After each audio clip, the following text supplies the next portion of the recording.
How's my hair? I'm super sweaty. It's not as good as John's, but it's pretty good. Better than mine. How's my beard? How are my eyebrows? All right, shut up. Time to do a video. This is for the blue. Hopefully he's getting all this. Yeah. Maybe.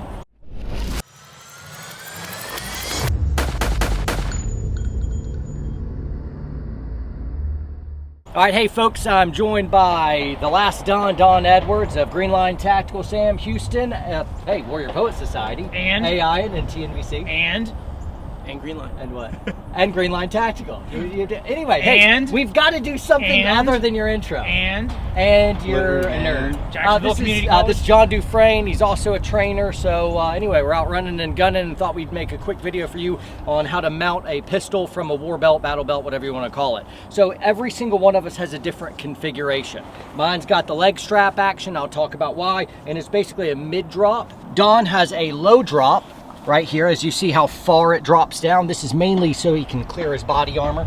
Sam over here has a no drop. It's mounted straight to his belt, and so does John right here. Cool. The holsters are all different. Some of them have another level of retention other than the pull to defeat. So these are Safariland ALSs. So basically, hey, show us how you defeat. You would pull have the to button. push the button, gun comes out. Very good. I think all of us right here are running Safariland QLS UBLs except for Sam, and I have a tier 1 holster, but they're mounted with these things right here. So this holster is a tier 1. You've got a Safariland right here. Yep. Sam has something else. Renegade, American Renegade. Very good. And also here's a Safariland as well. All of us, whatever holster you have, there's different holes that you can basically screw this piece into. This is called a Safariland QLS, and it's real cool because now I can take this and put it on a different belt, and it gives me some options like that. You could do this. Hey, ready to go. All right, give me my gun back. This feels weird. Anyway, really cool. So I can switch guns, switch holsters really quickly. So I like that. This right here interfaces in. This is a Safariland UBL. So you need both of these pieces that go together, and then you can just figure out what to do. You could take this paddle away completely, like Don has over here. The reason, again, why you would get a drop leg is because you're wearing a bunch of body armor. So say you don't have a really long torso and your body armor comes down to here. Where it should come to. Right? Well, so anyway, when he goes to pull his gun out, if it hits this body armor, it interferes with his draw stroke. That's no bueno. So you need to drop it down lower. The rule of thumb is don't drop it any lower than you have to. You'll want it higher up. It's easier. It's not kind of flowing all the way. Whenever I teach like a SWAT team and they'll have like their drop leg holsters all the way down at the knee like they're on the block, and they take a step and it's just kind of like rotating over. I'm like, dude, you move any distance with that? Here's what I tell guys. I tell guys you should be able to let your arms hang down at the side and cup your fingers underneath the bottom of your holster. Boom, right there. If you can't do that, it's too low. Very good. Cool. So anyways, just banging into stuff. It is better to have it up higher, but you drop down as much as you need to when you wear body armor or something else like that. If I don't have body armor, I would want it up higher so it's on my hip and it's not a moving target during my draw stroke that's constantly moving. Another caveat is if I was working some real quick draw kind of stuff, maybe then I would drop it a lower so I don't have to come so high up and crane like Sam would have to a little bit. And actually yours doesn't work. Go ahead and number one, you don't really have to pull up at all. So it's kind of right there. I've got a little bit shorter of a torso than you. So it kind of cranes up. So I would go a little bit more like maybe even a mid drop. This is a low drop that Don has. No drop, mid drop for me. And I'm what you'd call a normal sized human being. right here. Average. Very good.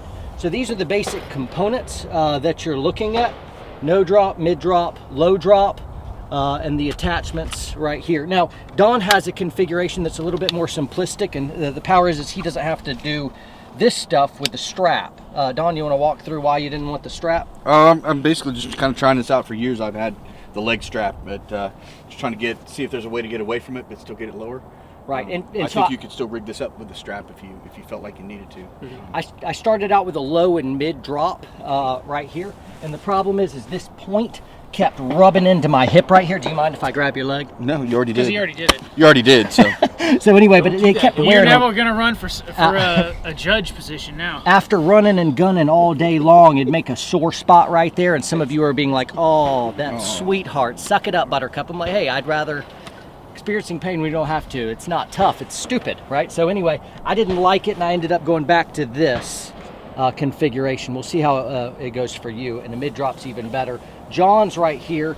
This goes in, and the first thing I asked him is this digging in? And your answer is? No, not really. So one of the reasons that that'll dig in is if you lean a lot to get to your gun. So if you're doing these kind of leans and shit, it's gonna cause the gun and the belt to start torquing into your body. So yeah, that'll happen for some people. For me, my body type, everybody's different. Not really. But one of the things I like is it always being consistently where it is. So whether I'm seated or I'm running around or whatever, it's not being moved by a strap and doing this. But everybody's different. That's just my flavor. When you're armored up, is that? It actually clears it, but Clears I'm it, also good. a smaller dude and I have a semi-long torso. Cool. So Another side note on that, when you set up all your kit, make sure this is clear and unencumbered so you don't dork up your drawstroke as well. Guys, anything else to add? Nope. Oh, party on. There's a video for you guys. Links are going to be below for all this stuff, QLSs and UBLs and Safariland and all that joy and just whatever else I can throw down there. So go ahead and check it out.